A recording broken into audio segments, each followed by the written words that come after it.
Hey, what's up, friends, and all my loyal followers out there. Anybody new that joined, thank you as well. So this video has been kind of a long time in the making. Sometime in 2021, about a year or a little bit longer than a year ago, I decided to tackle the back corner of my house because the foundation has gotten so bad that there was a big crack on the back, and I was able to see exactly where I probably needed to lift, and it was really just 3 different areas where I had to dig.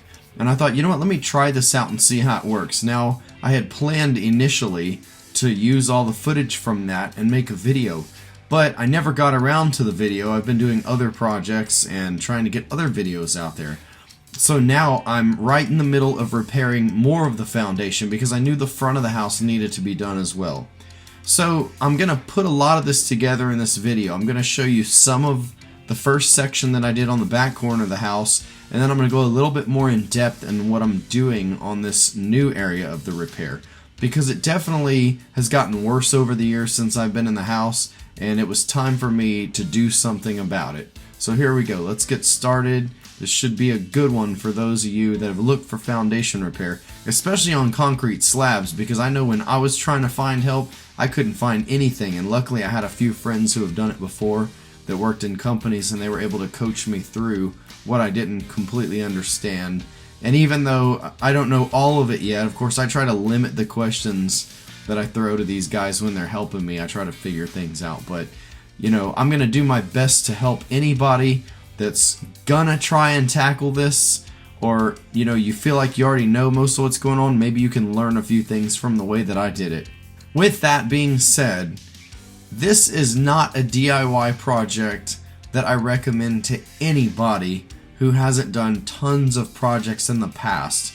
Please make sure that you know construction, you know, whatever, some plumbing, even, I mean, skills from all different industries. I have aircraft mechanics, paint and body, you know, auto mechanics, all kinds of different skills that I feel like it gave me the confidence to feel like I could pull something like this off. Again, I don't recommend just, you know, if you're the average everyday person, maybe you hang pictures here and there, but you don't really get deep into like building houses and doing crazy construction projects. This is not something that you should use as your first DIY. Please heed this warning, because it's not something to be taken lightly when you're trying to raise the foundation of your house.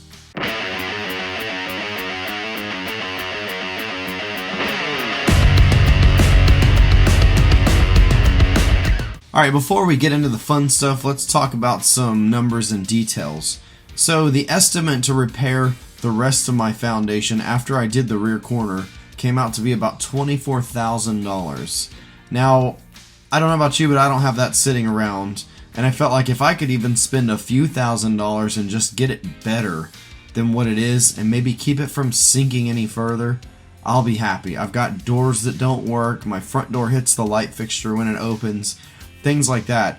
So what I did was I had them come out and do an estimate for me, because I knew either A, I could figure out some kind of way, depending on the price, I was going to figure out some kind of way to be able to afford it, or if it was just too high, then at least I had something to show exactly where the foundation was low and where it needed piers installed. This worked out really well because I only paid $20 for this estimate to be done. And when they came out and read the foundation and they checked all the levels, they actually said they didn't even know why the back corner of the house was level to their reference point. He said, well, for some reason we don't have to do anything here. And literally it was kind of cool because their estimate picks up exactly where I left off on that last repair.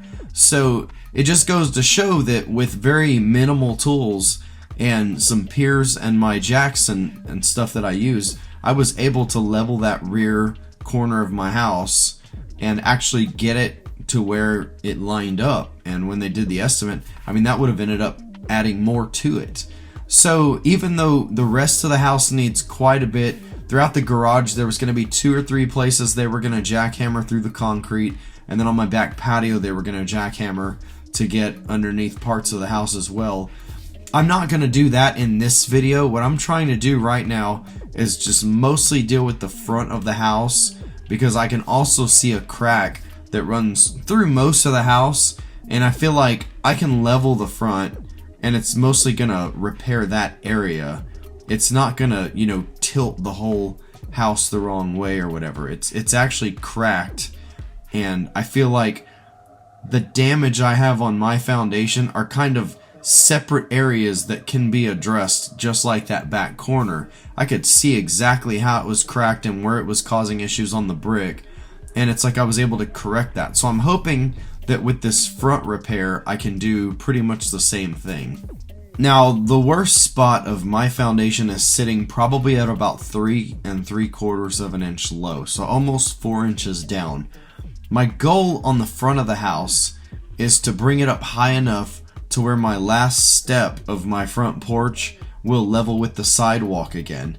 And I can see where, it used to be level with it, or I guess it was, maybe even an inch higher. Right now, the step sits about 2 inches below the sidewalk. And what I'd like to see is maybe that 2 inches get corrected.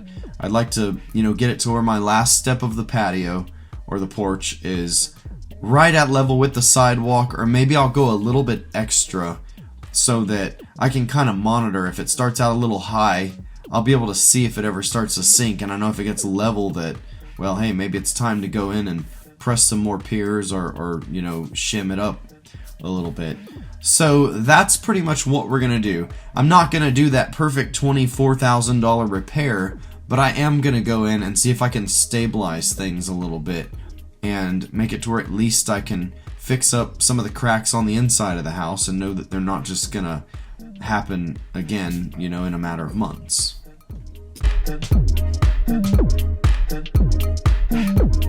So before getting started, the main thing I needed to know is where am I going to install the pilings? And according to that estimate that I had printed out, basically it showed exactly where they would have put pilings in. Now, I didn't do as many on the porch because, again, I'm not trying to raise this thing a whole 3.5 or 3.25 inches. I figured I could do as much as I could get to, and then I might go back and put 2 on the front of my porch just to help supplement the ones that I installed. But mainly I found 6 points that were really, really important, and that's where I plan to do the digging. One of them includes tunneling under the porch about 5 or 6 feet, but when it all comes down to it, they say about, I want to say 5 to 6 or 6 to 7 feet is about the max that you want to space your pilings when you're doing the foundation repair work. Otherwise, it just may not be enough. So that's what we're going to do. I made some markings where the holes are going to go and got ready to do some digging.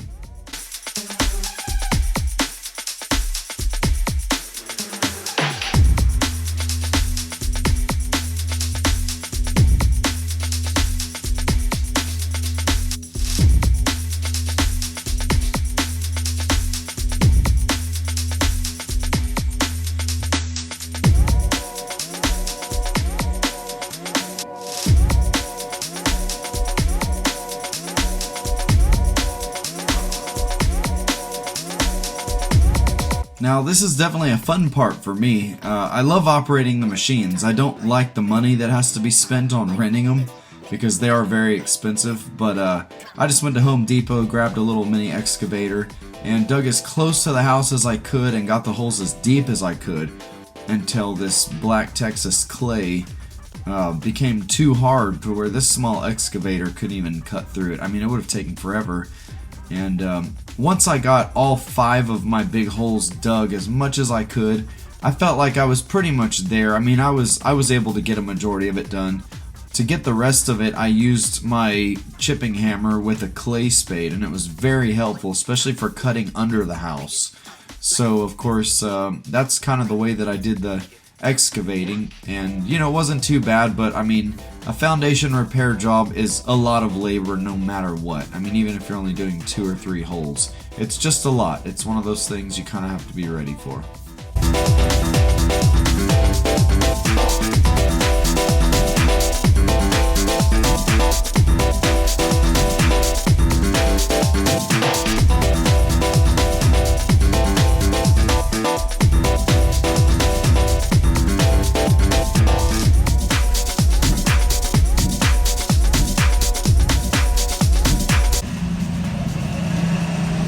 Alright, so I just wanted to show an example of one of my holes before I chipped the wall underneath. So here's my jackhammer. It's this nice Hercules thing from Harbor Freight. I think it was like 280 bucks. It's awesome. That's a clay spade. My Harbor Freight has been out of them, but I ordered this on Amazon. It's a Bosch SDS Max is the attachment type. But it's like a little shovel, and the thing is amazing. I mean, so the mini excavator that I rented went to here. You can see where it drops right there. Okay, that little excavator, it dug great, but once it hits my hardened clay, it's done. It just scrapes. So what I do is I get as deep as I can in all the holes with the excavator. Doug and I had to take it back, it's only a one-day rental. And then what I want to do is I want to go find the bottom of the slab, which is there, and I want to dig about 2 feet below it. So you see I'm at 2 feet, give or take an inch, but so I dig down about 2 feet, and I found that if you establish the depth first, it's easier for you to just go in and chisel this wall down. So I'll take that clay spade and basically start chiseling that wall down, and once you get back about a foot, then you can take the top and it'll practically fall right off. So that's pretty much how I'm doing my holes, and it's the fastest way that I've found so far. Rent your excavator, dig all your holes as deep as you can while you have it, and then everything else, that clay spade is definitely the way to go. And hopefully your dirt isn't like my dirt is in this part of Texas, and you don't have to deal with that. Hopefully you can shovel dig. But this stuff is like, I mean, literally that mini excavator I rented, it would not go any further. It's like it would just hit, and the machine wasn't heavy enough. So there you go. Now, part of getting these holes prepped properly is you're gonna have to dig about a foot under the house, and from the bottom of the slab you're gonna have to dig down about another 2 feet, because you need to make sure you can set a 1 foot cylinder, or typically they're right around 11.5, I believe, but it's basically a 1 foot tall concrete cylinder. And then the jack that you're gonna use on top, I was using a 20-ton air powered jack so that I could hook it up to my air compressor, and it would drive that cylinder into the ground without me having to do every single stroke of the jack. So that 20-ton air-powered jack definitely did a lot of good work for me. I'm not sure if it's really strong enough for doing a professional foundation repair, but it was pretty strong, and there were even times where it got to the point where it would crack a little bit off of one of the cylinders on the side, so I knew it was starting to max out the push that those cylinders could handle. I wouldn't want to put too much more force on it unless there's something about maybe the higher power hydraulic rams, they're a little skinnier, so maybe since they're pushing from more of the center of that cylinder, maybe they don't crack as easily. But I felt like my 20-ton was able to do pretty good, and if I had to get that cylinder a little bit further into the ground, I was able to use one of my bigger 30-ton jacks and just do it manually by hand.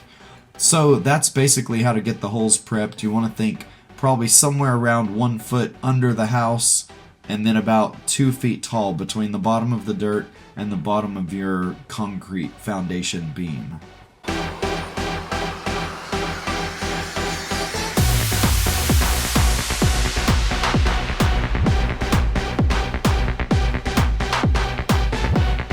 So I feel like it's pretty common that foundation repair is done with concrete materials. Typically you've got the 12-inch cylinder, or about 11.5. You got the concrete cylinders, which you press into the ground one at a time on top of each other until you hit that point where the house starts to raise up a little. That's how you know you've hit what's called the point of refusal. After that, you've got this trapezoid-shaped block that goes on top that they call a pile cap, or a foundation cap, or a cylinder cap.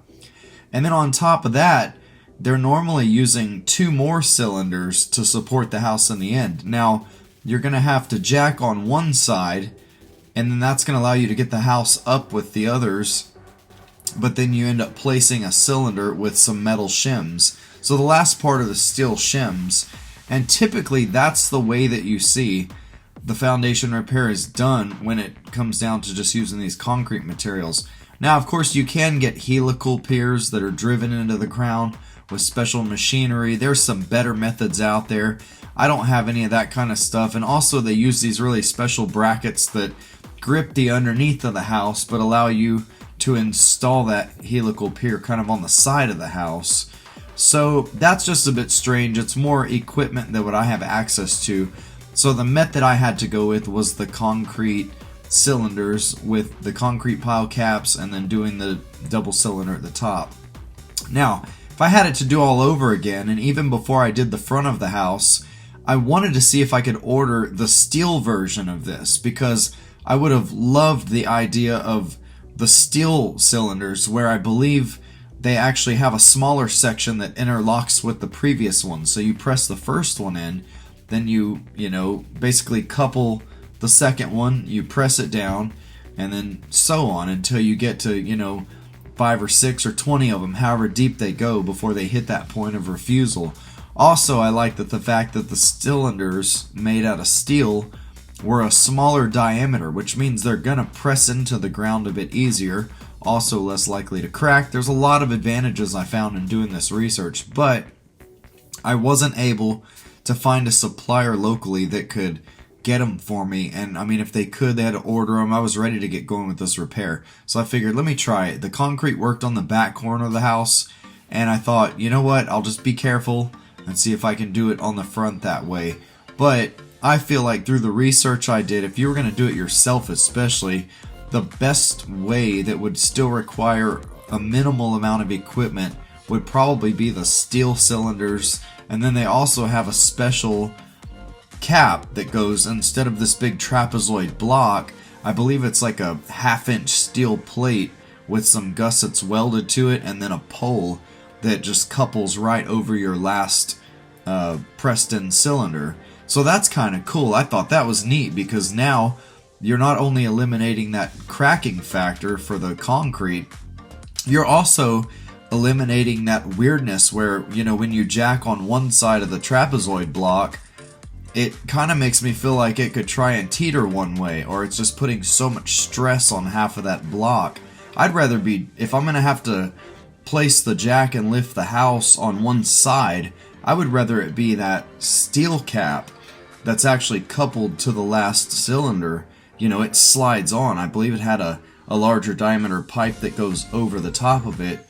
And you can imagine it's not just setting there like the concrete method. So it just seems like there were a lot more advantages to that. I really wish I could have did it that way. But who knows, maybe next time, if I end up doing other parts of the house, I'll maybe try to get a hold of those materials a little early. So I'm going to go with the concrete and show you guys exactly what I did. You end up buying a whole bunch of those cylinders, and then however many areas that you're placing the piling, you're going to buy that many of the pile caps, or cylinder caps, whatever they're calling it. And also the bag of steel shims. I want to say it was about $100, but it comes with quite a few of them. It was more than I needed. But you get these little rectangular steel shims that you place right at the top between your last cylinders and the bottom of your foundation.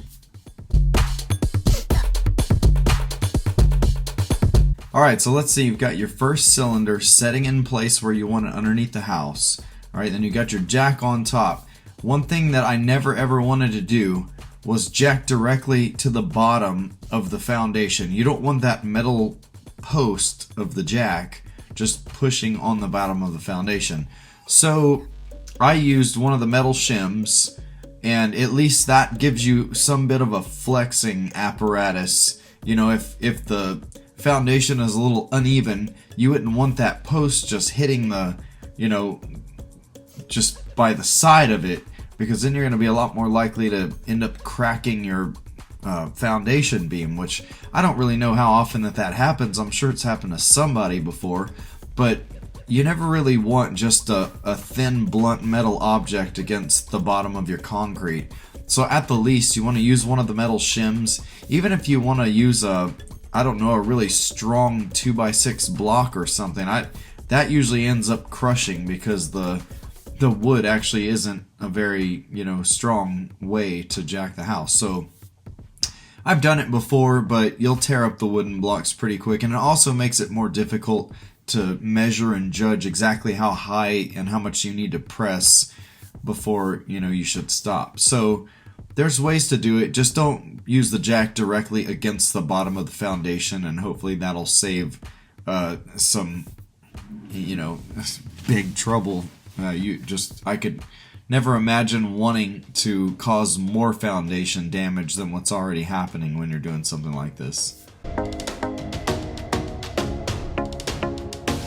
Now, one thing I like to do is once you've got a cylinder set up, a jack, and you've got a foundation shim between the jack so you don't destroy your beam, I like to level that cylinder as it's going in. So you want to get a small level, and as you turn on, if you've got the air powered jack like what I had for pressing in the cylinders, I could usually get that air going, and then as it's starting to push in the cylinder, it goes pretty slow.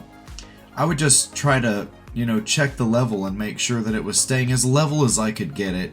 Now what's kind of cool is if you get it pressed in a little ways, you can actually take the jack out, let the pressure off, and you can level that cylinder. You can adjust it a little bit.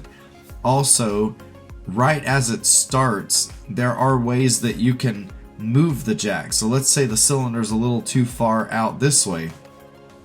You can go ahead and turn on the air power. There's a little latch on mine, so it allows me to get the air going and leave it there. So once it starts to move the jack, I can actually tilt it to the correct angle and check it with the level. And as soon as the jack hits the bottom of the house, it'll start pressing that way. So that works out really good too. A lot of times you can't get these cylinders to go in perfectly level, but if you can get it close, they seem to work pretty good. It's a little forgiving. Now, the most technical part that I found when it comes to pressing in these cylinders and building the piling is once you've got 5 or 6 or 7 cylinders in the ground, and you feel like it's getting pretty strong, it's getting hard for that jack to press any further, it's tough to decide if you should try adding one more cylinder and just go a little bit further to try and get your height, because at some point you've probably already passed the height that you need to get your pile cap on and then get your cylinders on. You don't want to be using you don't want to be using 10 or 20 of those metal shims on top of the concrete cylinder to try and get your height just right. So the most technical part, like I said, is getting your cylinder piling to stop at the correct height. It's a little bit of a balance between, well, have I pressed it in hard enough to get that point of refusal, or have I pressed it in too far where now you're going to set your pile cap on and then you're going to have your cylinders too low below your foundation.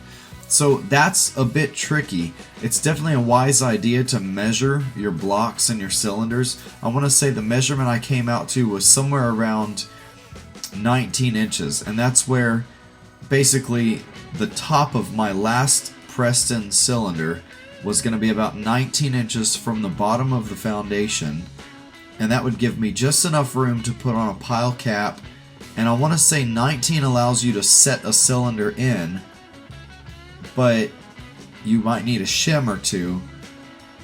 And I think sometimes I was leaving my last cylinder at about 17 inches below the foundation. That way I put on a pile cap, you get a jack in there, and when you start moving the house up, you need to get to about an inch or two before you could fit a cylinder and a shim in there. So that's the most technical aspect of this that I've found so far. If you can master that, then you're going to be able to do this a lot more efficiently.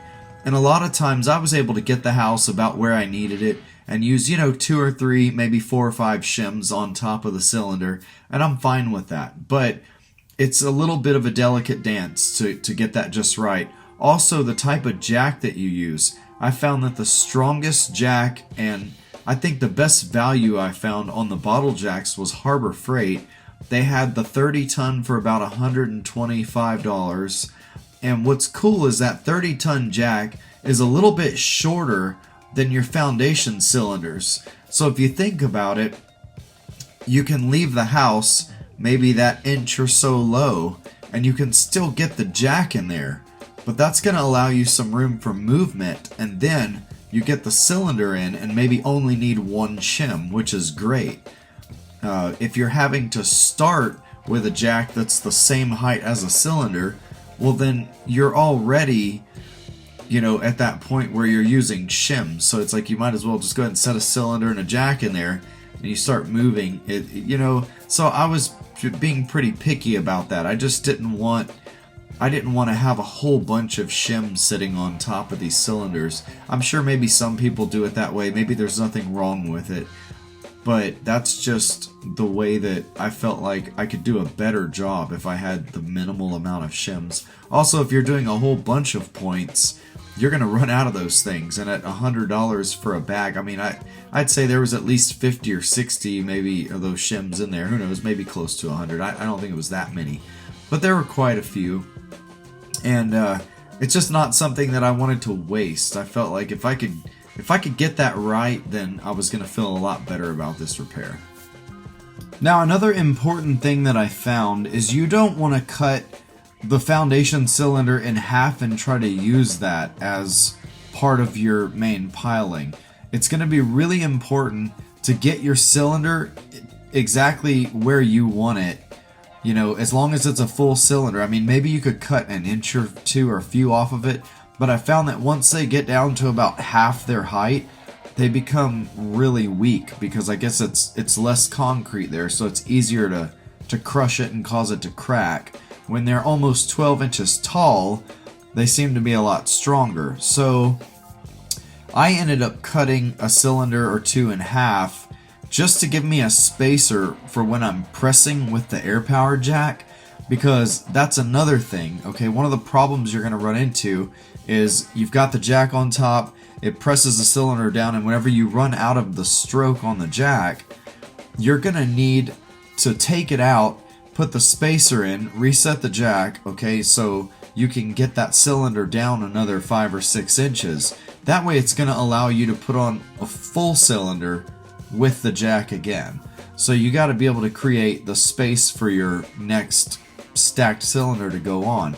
But I don't recommend using any of your half-cut cylinders as a final part of your foundation repair. Definitely, throw those things away whenever you're done pressing or whatever. But that's a really important thing that I actually figured out, because it seemed to be a headache at first trying to figure out the height that I needed. It's like you really have to build your own groove for how to get these things pressed, or it just feels like it takes forever. You pull the jack out, you put something in there to space it, and then maybe you jack it the rest of the way, and you still don't have enough room. Just make sure that if anything, you use a tape measure, and make sure that whenever you're done pressing your cylinder, that you're going to have enough space to get your next cylinder on top, and then your jack with a shim, and you can continue on. So there's a little bit of, that was actually one of the big headaches for me. It took quite a few times for me to establish some kind of a routine that worked before I got more efficient at pressing in these cylinders. Alright, so I'm under the house in the little tunnels under the front porch, and that's the second cylinder. I'm pushing cylinders into the ground, and then the jack is up there. It's air powered, so I can just turn on the air. And I'll probably get 3 or 4 of those down in the ground, and then it'll start to lift the house. And then that's where you put on the other pieces that hold the house up permanently. So here we go.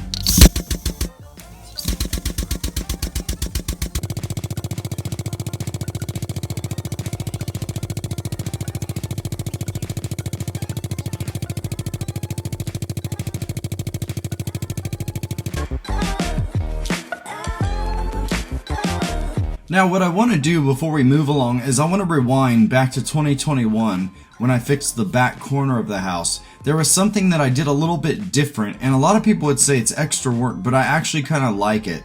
So the normal way to do this type of foundation repair is that you press in one stack of pilings, and that's exactly what we just got done showing. You press in your main stack of pilings, you put on the trapezoid pile cap, and then you do all your other points the same way before you go back and you place a jack on one side of all those pile caps. Now typically you're going to be placing the jack on the right side because the pole is usually on the right side. If you were to place it on the left, that pole section of the jack is actually causing it to be less centered, and that means you have more of a likely chance that the jack is going to teeter that pile cap off to the left. So it's very important that the pressing area of the jack is going to be perfectly centered on that pier below, or on your piling cylinder below. That way when you get it jacked up, you can place your cylinder that's going to stay permanently right next to the jack. If you have that pole from the other side, say your jack is placed on the left side, you're going to have that pole, which means there's going to be a little bit of a gap between the pressure of that left jack and then your cylinder. So basically what I'm trying to say is I did something a little different on that previous repair. I actually built two whole separate pilings. I did one that was a jack point, and then I did one that was made for my actual foundation repair. Now one could say it's a waste of cylinders or it takes a lot longer, but all in all I didn't consider it a waste because I was able to have a nice jack point once I pressed them all in the ground, and I was able to jack the house up, and then my pile cap was very easy for me to just set the two cylinders on, shim them properly, and then I could let the jack down.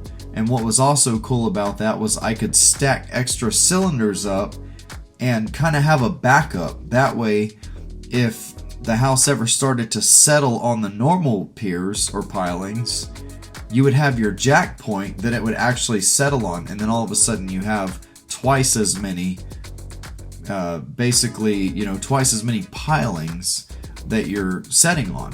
So that's something that I did a little bit different because I didn't know any better, and I figured, okay, once I got to the front of the house, I had watched more videos and I saw how they were using the jack on the right side of the pile cap, and that made sense to me, but I can't really say that I like it. I mean, it's a little scary. I actually had one or two issues while I was doing the front, and I kind of had to backtrack because I was expecting a little too much out of those cylinders below. I was using a 30-ton, jack, and I was really cranking down on it. Next thing I knew, I had shattered one of those cylinders under the pile cap. So I ended up having to go backwards a little bit. I don't know if I actually have footage of that, but it was a little bit of a setback that I ran into, and it made me feel like the old way that I did the back corner of my house was actually a little bit safer or a little bit more reliable, even though it did require twice as many cylinders and kind of twice as much work. But I wanted to play the footage from that because when I was looking for foundation repair help, I couldn't find anything like this, and I feel like I do have some nice footage that'll show you some other things that you may not see on this current repair that I was doing. So here we go. So it'd be hard to tell just from looking at it here, but seeing the crack and from my markers that I've placed around the house, it's you can't tell as much on this one, but the one on the back shows me that corner is about an inch higher than it was before, and you can see the gaps in the dirt now, like set up here.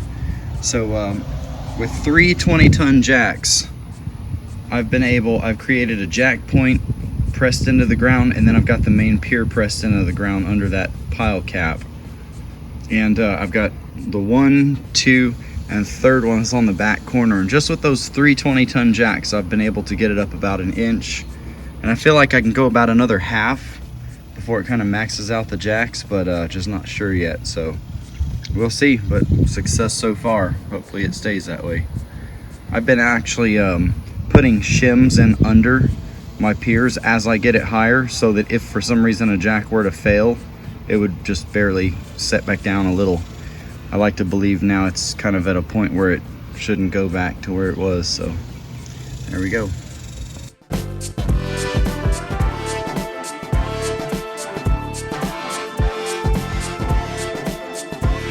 Okay, so once you've gone around to all your points and you've pressed enough cylinders into the ground to get the house to lift up a bit, and you should be able to tell if you're using the air power jack. I was able to tell when that thing really slowed down and when it got to that point where I was just maxing out what it could do.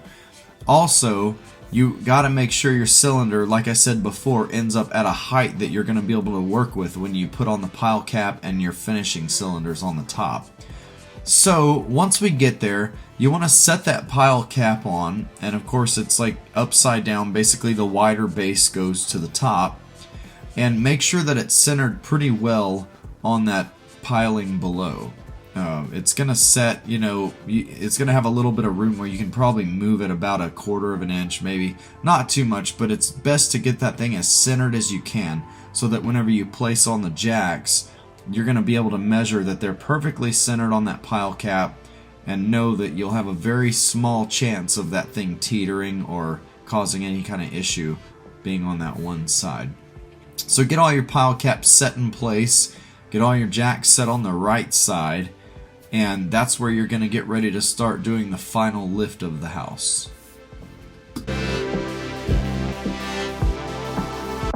I have 2 big dirt piles.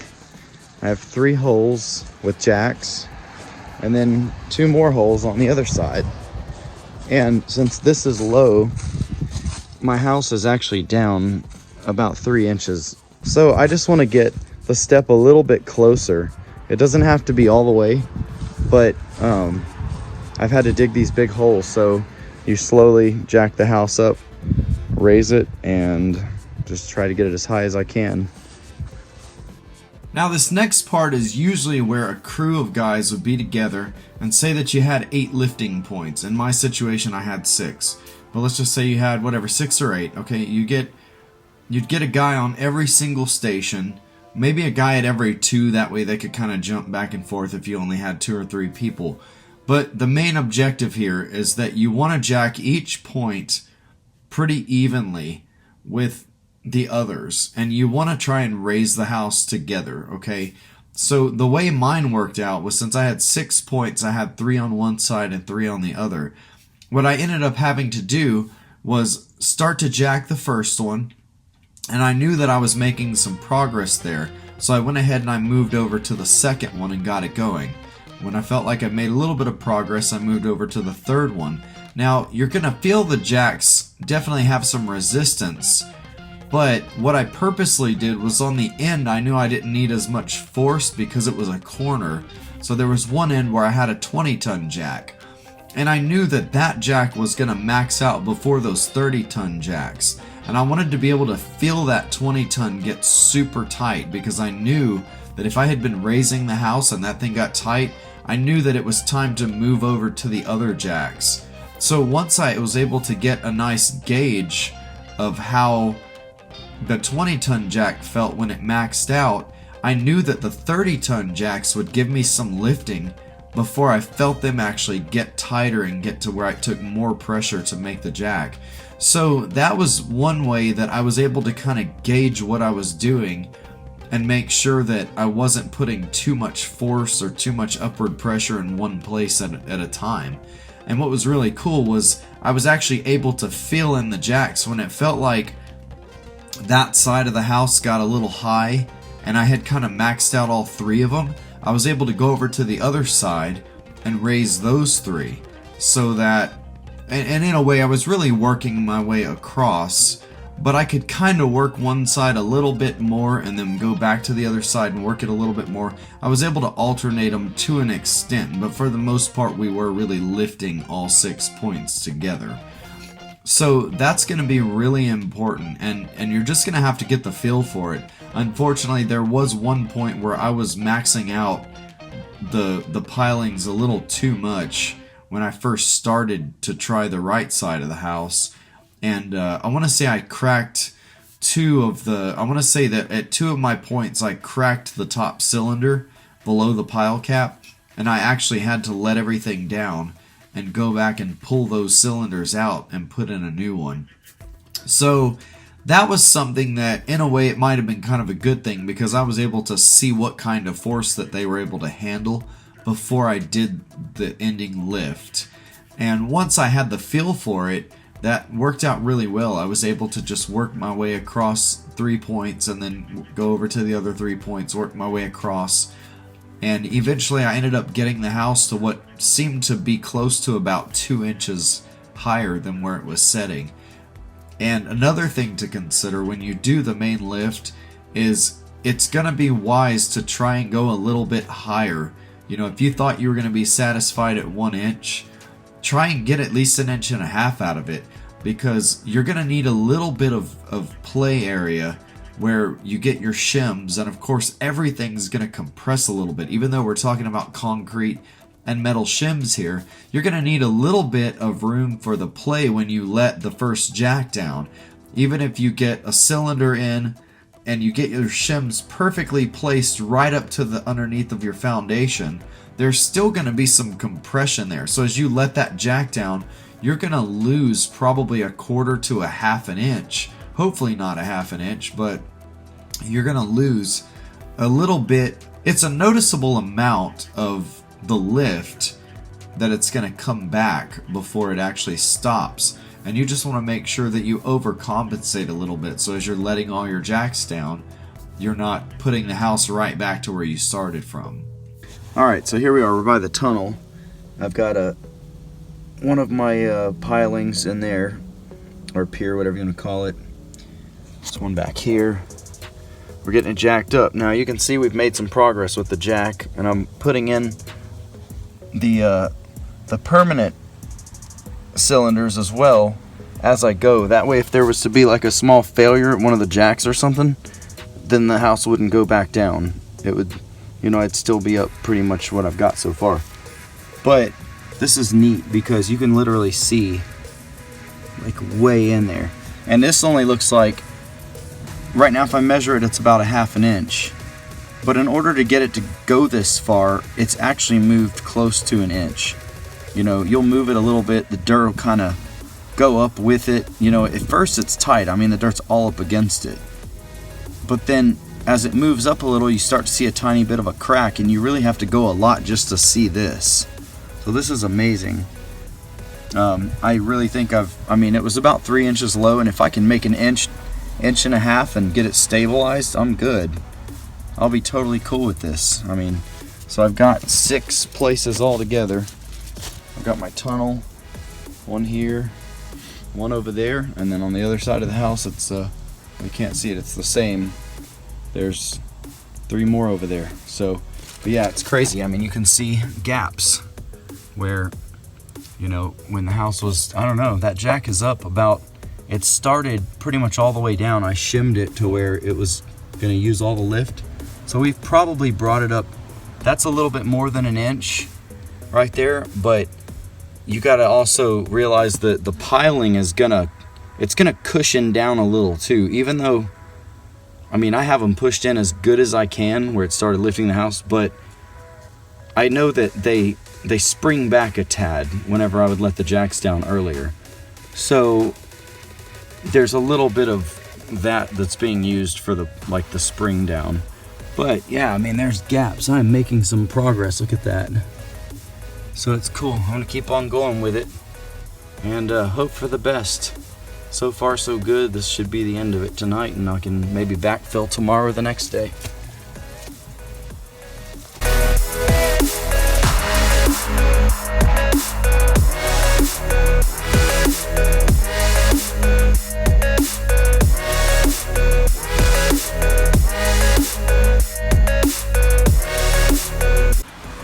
And it's really cool to watch all this like slowly change. So this at its worst, whenever I started, or before I started, it's hard to see it right, but it was probably 2 inches lower at its worst point. And now it's about 1 inch over here when I put the plate. I put a plate there and then I put the tape measure up under it, so it's pretty accurate measurement.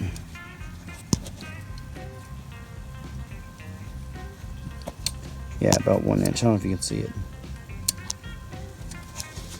And then on the other side, it was, I know it was at least 1.75 inches down. But now when I measure this from basically the same, from that step, it's literally like 3/4 of an inch. So you see the 1 inch line, and it's like, it's so crazy.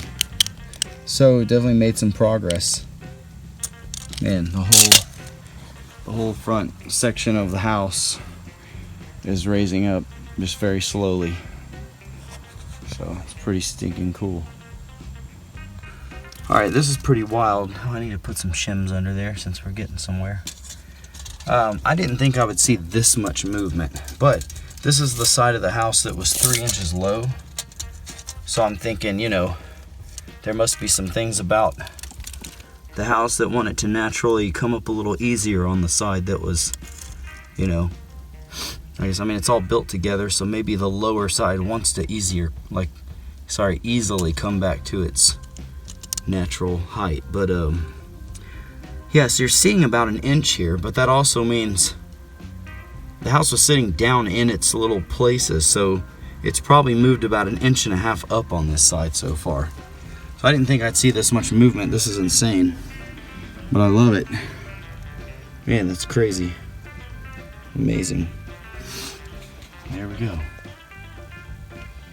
Alright, so here I am. I'm in the middle hole of the right side of the house, and I've got 3 over here. So 1, 2, and 3's over there. And I'm shimming it as I go. So I'm going to throw a few more shims on this one. Now, there's a lot of them that don't have that many shims. But sometimes, depending on how you press the pier in, I ended up having to put a spacer block on this one because it just didn't get tight until it got to there, and then it decided it didn't want to go at all. So I thought I would press in a whole other cylinder.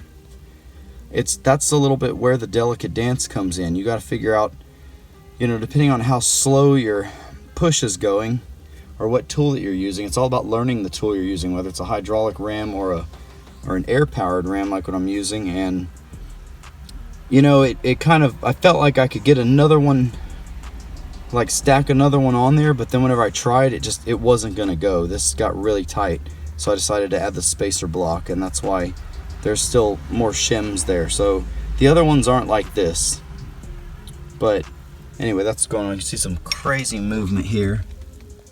I mean, gosh, this thing is up a little over 1 inch, so that's cool. Make it happen. Man, sometimes I wish the video could really justify how beautiful the moonlight is out here and how lit up it is. I mean, I'm literally working on this. Well, can't really see now, but I mean, it's like it's the moonlight. I'm able to see in this hole a little bit because the moon has lit up this whole area. The weather's perfect. I don't know, it's like 68 or 70 here. And what a good night. I mean, this foundation thing is going great. So thanks to the moon for giving me some light tonight. Late night DIY, that's what it's all about.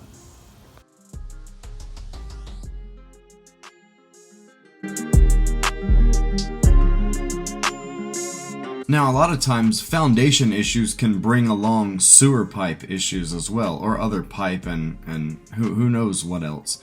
But in this case, I had a pipe in the front yard which I believe might have been pushed down a little bit from the foundation sinking, and I think it caused the fitting to crack. Now, that makes sense because the fitting might be kind of a weak point. Of course, when it cracks, you start getting roots in there. So I figured I would dig this one up and go ahead and do a repair video while we're at it. That way, if you happen to be having the same issues, maybe this will help you out times 2. So we'll get into it.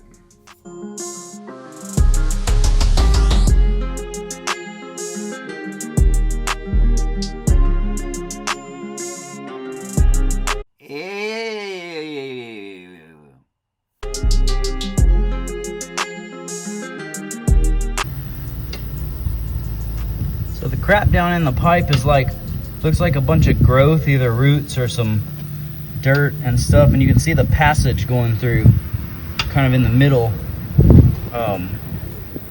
That's the only place where stuff was able to flow.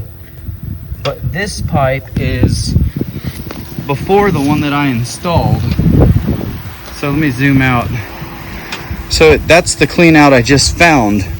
The one I installed is like right here. Oh, did I knock the dim cap off? Yeah, I did. I ran over it with the the X, but hold on. I'll get it on. Anyway, the cap must have barely been on there. But yeah, so my clean out is there.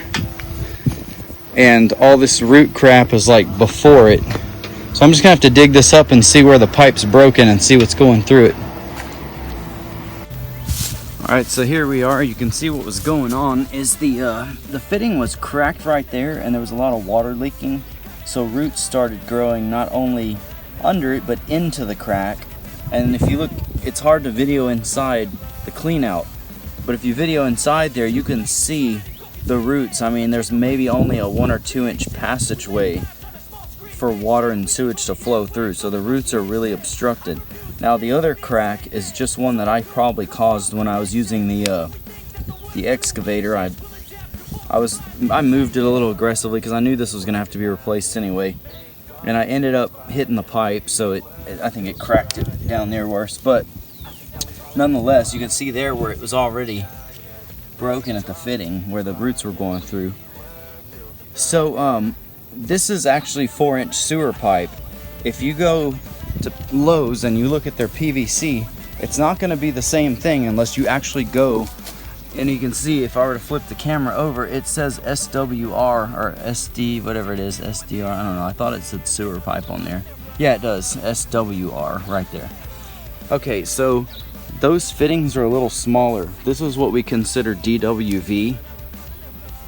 It's like drain, waste, and vent. That's what you're typically going to see with the PVC pipe that you know of when you go shop at, you know, your home improvement store or whatever. So what you have to do is you're going to have to adapt your sewer pipe. A lot of times this is run underground from your house. You know, this house was built in like 85. So what you need to do is go to the sewer pipe section and get the adapter, because what happens is the adapter goes over that sewer pipe. So you cut your junk section out, put the adapter over the sewer pipe, and then that's going to allow this part to slide into a DWV 4-inch. Okay, so this is going to confuse you. If you go to like your home improvement warehouse and you try to get a 4-inch fitting, you're going to realize it doesn't fit your sewer pipe. And you need to get that sewer pipe adapter because you've got to step up the size for DWV. PVC DWV that we use these days in places is a little bigger than like the sewer pipe that's probably installed in your yard if you have like an older house. I don't know what they're installing these days. The other thing I'm going to do is I'm going to probably adapt the fitting on maybe to there. Maybe I'll bring the clean out back a little, I don't know. And then what I'm going to do is I'm going to come out with some regular 4-inch PVC like DWV pipe, not that kind. Okay, I'm going to come out with that. Then I'm going to have a repair coupling ready. I'm going to have, now a repair coupling, if you look inside, there's no ridge that stops it. You look in a regular coupling, there is the ridge there. Okay, so what I'm going to do is I'm going to have 2 repair couplings, so that's going to go to the sewer pipe. I'm going to have 2 repair couplings positioned on my new piece of pipe that's going in, because you can slide those all the way on the pipe. They don't have, like I said, they don't have the little stopper thing halfway. So I'm gonna have a new pipe section. I'm gonna have a small section glued in here, ready to go. And then I'm gonna take and put this other adapter on that side of the sewer pipe. And then I'm gonna have a regular coupling with the ridge. Okay, so we're gonna adapt to the sewer pipe. Then we're gonna have the regular coupling for DWV 4-inch pipe, which fits all that. All right, and then we're gonna also take a short section and glue it in here too. So I'm gonna have 2 short pieces of pipe cut. I'm have it ready to go. Then what you do is you cut the middle section that's gonna slide in, because you have to be able to drop it in with these couplings on it. And then when you glue really quick, you slide those couplings over, and then boom, lock them together just like that. And that's the way we're gonna fix that. Now, simply enough to get the clean out, you just buy the clean out adapter, which this will slide on to another piece of pipe up here. So we'll have another section of pipe, and then boom. So that's a little bit of a rundown on how it's gonna be done. I'll go into detail with some other video clips and things like that, but that's going to be the basic layout of it. It's going to be kind of like that. So as you can see, we've had to adapt to the sewer pipe on both sides, and then we're creating a way that we can do a drop-in repair section. Now there's probably other ways to do this, but remember, when you're doing a sewer pipe underground, you can't push the pipes that way or that way. So there is no way to just set a fitting in and put the pipe together. You're gonna have to adapt the correct sizes, and you're gonna have to have a drop-in section and use either no-hub rubber couplings or use these repair couplings. And you know, it's crazy. A regular PVC coupling is like, I don't know, $4 or $6. A repair coupling is $14. They know that it makes things a little easier on you, and they charge the crap out of you for it. So be ready for that. Now there was a slight change of plans after all that, because if you look here to the right of this video, you're going to see that as I dug further over, the house actually was equipped with regular DWV pipe, and then they had adapted to the sewer pipe shortly after the patio. Now, what I basically did here was dug it up, and once I found that, I realized that I didn't have to adapt to the sewer twice. I just ran DWV fittings all the way through my cleanout section, and then I adapted to the sewer pipe towards the left. So it may have made things a little bit easier or not, but it did change it up a little bit. So this is a wad of roots I pulled out with the drill before I took the pipe apart, and then there's another wad that was in there. So quite a bit. It was pretty obstructed. I mean, almost halfway. Isn't that about what they said? So yeah, that's crazy. What a mess. So I've already got half of it fixed. I gotta go back and buy more parts, because I ended up having to replace a fitting there that was loose too. From, I guess, as the house settles, this pipe angles up, and it's making a harder angle that goes down towards the street. So I'm hoping I can actually dig more around that pipe and push it back down a bit, but I'm going to put a flexible coupling there, so if it keeps flexing, even though it's going to be a little bit, the slope is still going to be a little incorrect, but at least it'll have some ability to move instead of being a hard plastic where it ends up cracking and causing roots again. So I'm going to use a flexible coupling in one place and then the hard coupling in the other. And then hopefully if this porch, if I ever decide to level up the porch a little bit, it'll allow that pipe to slant back down. So we'll see. So now we're fitting things up and getting pieces installed. I found a bell adapter for the for that right side there that kind of goes by the house. Basically it was adapting from 3-inch to 4-inch, and that's why the fittings get a little bit bigger. You can see as I'm finishing this up, there was a black flexible coupling right there by the adapter, and then that repair coupling I slid onto that white piece of PVC pipe just before the Y, and I was able to glue it and slide it over, and that's how the repair coupling works. Now the last part is taking a rough measurement up to where the ground height is, and then we're going to cut a piece of PVC pipe just so we can raise that clean out adapter and have the cap where we can access for the future when we need to unclog anything. Alright, so that ended up not being too bad. Hopefully that helps you out if you ever have a sewer pipe issue. You kind of know what to do. A lot of it's basically the same, but every now and then you got some weird stuff going on.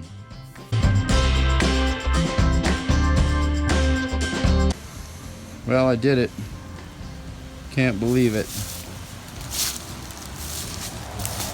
Got pilings in there, and the house is being held up by the cylinders. You can see the gap over there where I moved it up about a good, it's about 1.5 inches higher than it was before. And you can see my step here was, that one was like 2 inches below, and now it's about 3/4. So definitely made it better. And then the other side, there it is. Oh, you got a piling in the tunnel also. I don't know if you can see it. Yeah. So there's one in there, and then there's the last one. Pretty cool.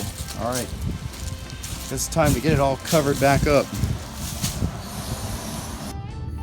So this closet door used to rub up there. You can see where it kind of tore the paint off. And now it's like, oh my gosh, it opens and closes so easily it doesn't get stuck. So there's a few doors in the house that might be a little better now after the foundation is a little higher. So this next part's just a little fun. I'm extending my tractor blade because, well, I built this blade a while back for pushing dirt, but I realized it's a little bit too narrow.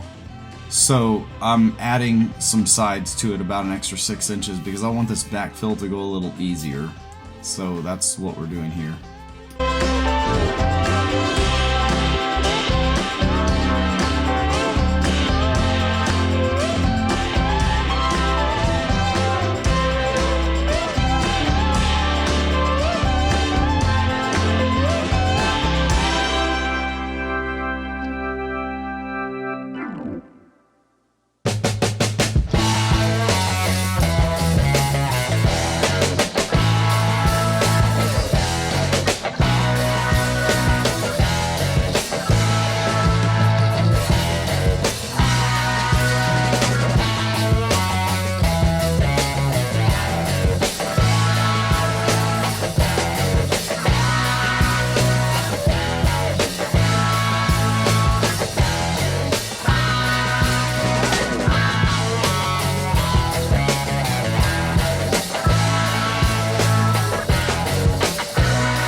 Now, since these holes were pretty deep and they kind of go under the house, on the backfill I actually added some more sandy dirt that I went and picked up at the local dirt yard, just because I wanted it to rinse back in a little bit easier. I didn't want to be dealing with all this clumpy clay, or at least not 100%. So I added a little bit more sandy stuff to it.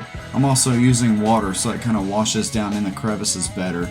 And that way, as I'm backfilling, the dirt's going in a little bit more than what it would have if it was completely dry. And also rain over time is definitely going to help. So that's what we're doing here.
Well, you guys, once again, it's been a lot of fun, and I hope that you learned something from this. I wish I had this video when I was looking for foundation repair information, because I couldn't find practically anything. So, kind of crazy that I was able to pull this off. I'm not gonna lie, I had no idea really going into it, especially when I did the first one at the back corner of the house, but this one was definitely a lot more work. This was 6 points instead of 3, and a lot bigger of an area. So just kind of goes to show, if you put your mind to it, you can do pretty much anything. And this definitely raises my confidence a little for the things I might get myself into in the future. So as always, I appreciate all the support out there. Thank you guys for watching, and we'll see you on the next one.